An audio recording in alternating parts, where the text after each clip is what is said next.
ബാപ്പാക്ക് കിട്ടേണ്ട സ്നേഹം കിട്ടുന്നില്ല, ഉമ്മാക്ക് കൊടുക്കേണ്ട സ്നേഹം നമുക്ക് നഷ്ടപ്പെടുകയാണ്. ഓ എന്റെ ചെറുപ്പക്കാരെ, ഒരു കാര്യം പറയട്ടെയോ, നമ്മുടെ കയ്യിൽ കാശില്ലാതെ വിഷമിക്കുകയാണെങ്കിലും നമ്മുടെ ബാപ്പാക്ക് ജോലി കുറവായാലും നമുക്ക് ഹജ്ജിന് പോകാനുള്ള പാസ്പോർട്ട് എടുത്തില്ല എങ്കിലും ഹജ്ജ് ചെയ്ത കൂലി വേണോ?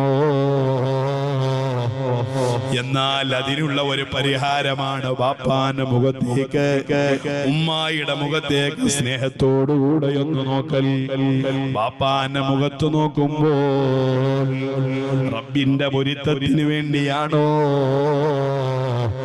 അവർക്ക് ഹജ്ജത്തും മബ്റൂറാ, ഹജ്ജ് ചെയ്ത കൂലി പടച്ച റബ്ബ് ഔദാര്യമായിട്ട് നൽകുമെന്ന് ലോകത്തിന്റെ നേതാവ് നബിയുനാ മുഹമ്മദുർ റസൂലുള്ളാഹ്